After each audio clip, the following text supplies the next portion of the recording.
Donald Trump is now the first former president to face criminal charges. He was indicted yesterday by a Manhattan grand jury. Fox 5's Robert Moses, he's live outside Trump Tower in Midtown with reaction and what happens next. Good morning, Robert.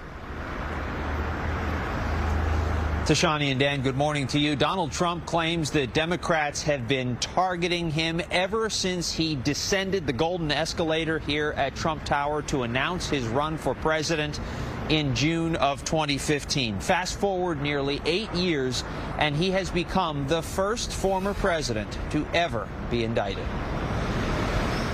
Manhattan District Attorney Alvin Bragg left his offices in Lower Manhattan last night without a word after the grand jury investigating the 2016 hush money payout to porn star Stormy Daniels indicted former President Donald Trump. According to his attorney, Joe Tacopina, the former president will likely turn himself in on Tuesday to be fingerprinted, photographed for a mugshot, and arraigned. The specific charges he faces will be unsealed at his arraignment. In a statement, the former president, who recently announced another White House run, called the indictment unthinkable and said this is political persecution and election interference at the highest level in history. The indictment was a stunning development that Tacopina says caught his client by surprise at Mar-a-Lago. In my 33 years in this business, both as a prosecutor and defense attorney, I've never been more angry about a charge, because today the rule of law in the United States of America died. The case centers around a $130,000 hush money payment to Daniels that Michael Cohen, the former president's longtime fixer, made on his then boss's behalf in the closing days of the 2016 campaign after Daniels threatened to go public with news of the affair that she claims she had with Donald Trump in 2006.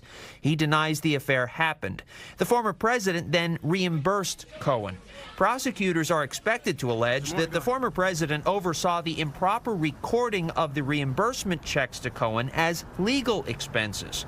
Earlier in 2016, Cohen also arranged to have the National Enquirer publisher, a longtime friend of Donald Trump's, pay $150,000 to former Playboy model Karen McDougal for the exclusive rights to her story of an alleged affair, which the former president also denies happened. The Enquirer never ran the story, a practice known as catch and kill. In 2018, federal prosecutors charged Cohen with breaking campaign finance laws. He pleaded guilty and served prison time. Cohen is now the prosecution's star witness in this case and testified before the grand jury that handed up the indictment. It shows that the rule of law, that justice still exists in this country, and that accountability really matters. Bragg may not be the last prosecutor to bring charges against the former commander-in-chief. He faces multiple criminal investigations elsewhere. A local prosecutor in Georgia is investigating his efforts to overturn the 2020 election results there, and the Justice Department is probing his handling of classified documents and his role in inciting the January 6th insurrection.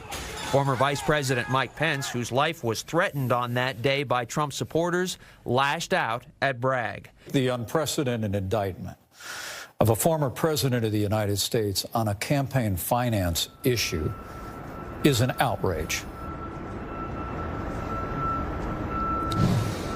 The former president has long maintained his innocence. He will get his day in court, just like every other person in this country does, to defend himself. If this case goes to trial, that trial could play out right in the midst of the 2024 campaign. So much about this is unprecedented, a word you're going to hear a lot in the coming days.